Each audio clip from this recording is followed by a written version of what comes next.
Muchas gracias por su compañía, muchas gracias por su atención a esta emisión, que bueno, pues es con la que iniciamos esta serie del año 15. Ojalá que este año 15 no sea igual que el año 15 del siglo pasado, que dicen los que llevan registro de la historia, que ha sido el peor año en la historia del México contemporáneo, si podemos decir que contemporáneo sigue siendo lo que ocurrió hace 100 años. El año del hambre fue aquel, no sabemos cómo se vaya a nombrar, pero lo que sí sabemos es que hay algunos trabajos legislativos que están pendientes, que son de urgente atención, y que uno de ellos es esta ley que se ha llamado genéricamente la ley anticorrupción. Dicen también quienes observan la vida mexicana con detalle que el problema fundamental de la vida pública y en ocasiones privada de este país es la corrupción, que ese es el verdadero problema que nos impide que todo lo demás funcione como debería de funcionar, y que ahí está el origen de muchas de los rezagos y de los atrasos nacionales. Quizás eso sea cierto, quizás no, pero para conversar sobre este asunto tenemos el gusto de intercambiar puntos de vista con la diputada Elizabeth Yáñez Robles, quien, como usted sabe, es representante por el Partido Acción Nacional, y también el señor diputado Ricardo Mejía Verdeja, del Movimiento Ciudadano.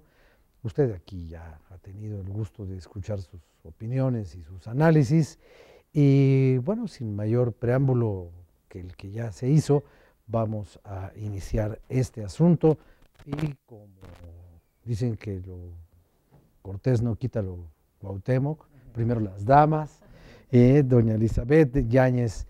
El Partido Acción Nacional ha promovido mucho, no sé si por convicción o por imagen o porque es la coyuntura, este asunto de la corrupción o de la lucha contra la corrupción a través de una nueva legislación. Díganos cómo se ven las cosas en su partido, qué es lo que han hecho, qué es lo que han propuesto, cuáles han sido los pasos que han dado. Bueno, primero que nada yo sí quisiera iniciar diciendo que es por convicción.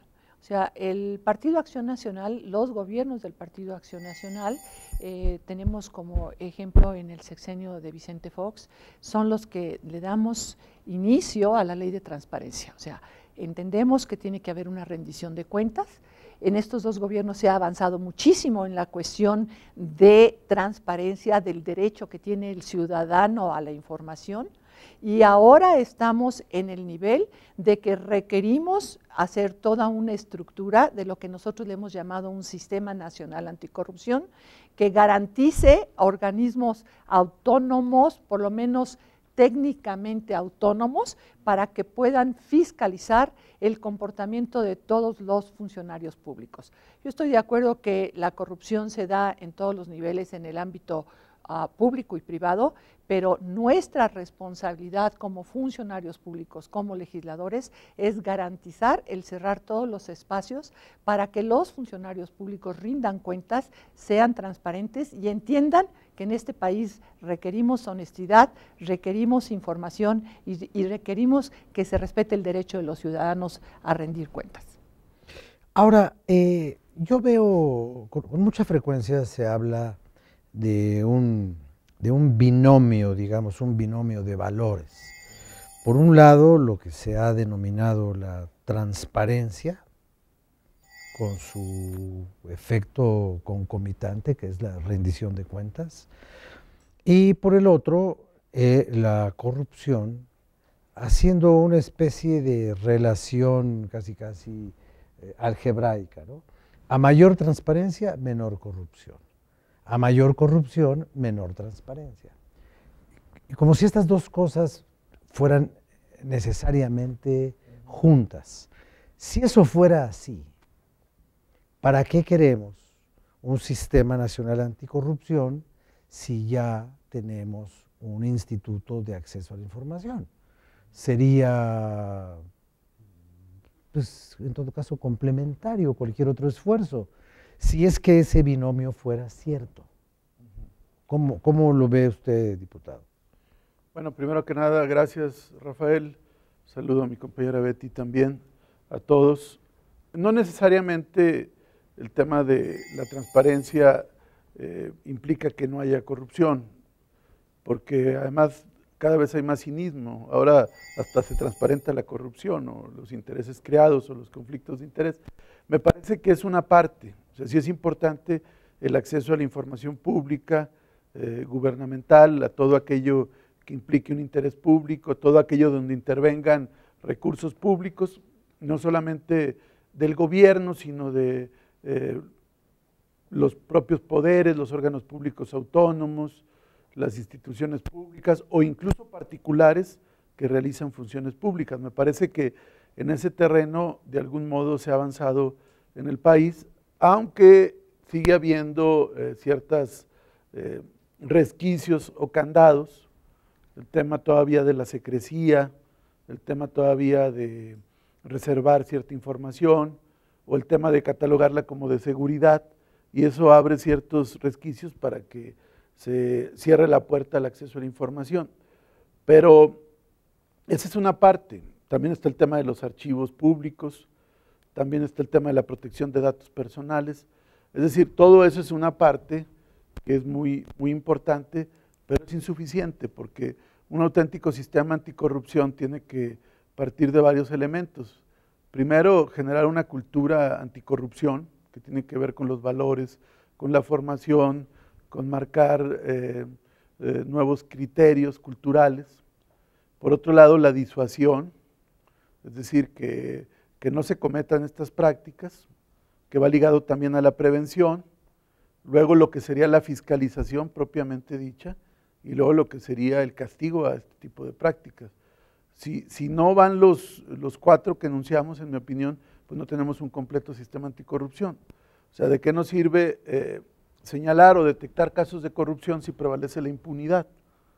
O sea, al contrario, esto finalmente alentaría que haya más casos de corrupción, porque diría la gente no pasa absolutamente nada, como lo hemos estado viendo. Entonces, me parece que seguimos padeciendo de no contar con un verdadero sistema anticorrupción, y es muy grave que ya pues prácticamente esta legislatura está por terminar y no hemos agotado una agenda anticorrupción. Han pasado aquí un sinfín de reformas, ahora, menos la anticorrupción.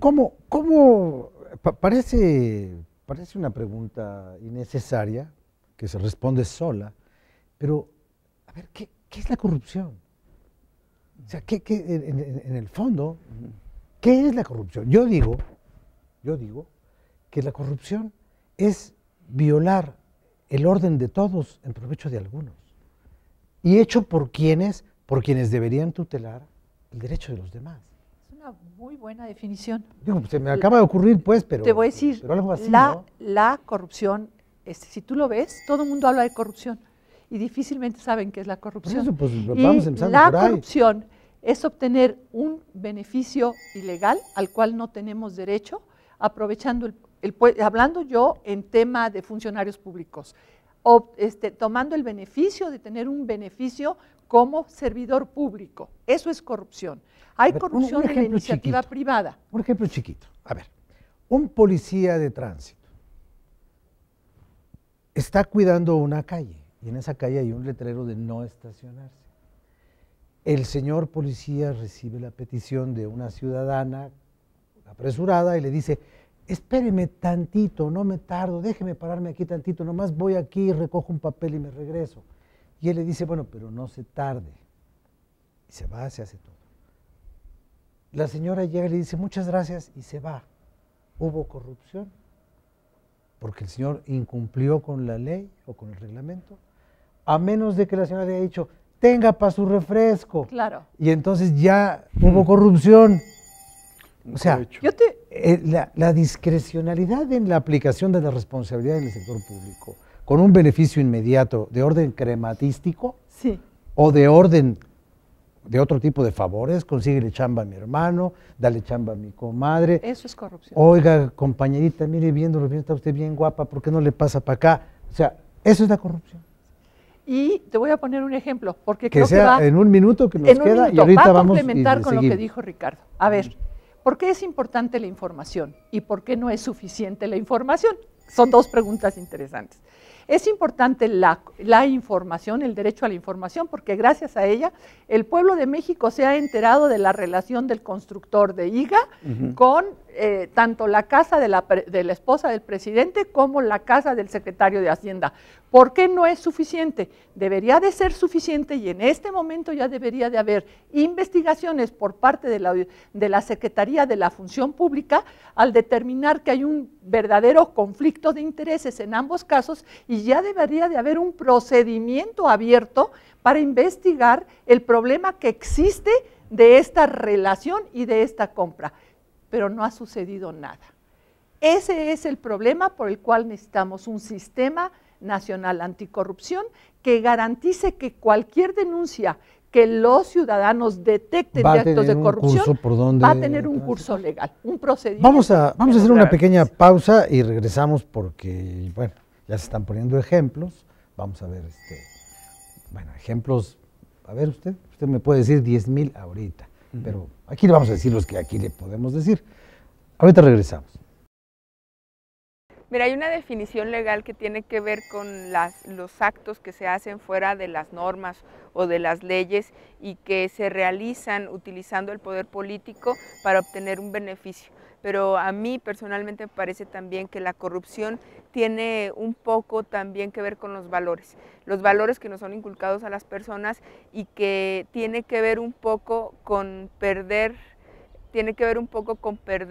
la noción de lo que es bueno y lo que es malo y como consecuencia pensar que el poder público que tiene que ver con hacer el bien para los demás y con ayudar a los ciudadanos puede ser utilizado para servirse a uno mismo.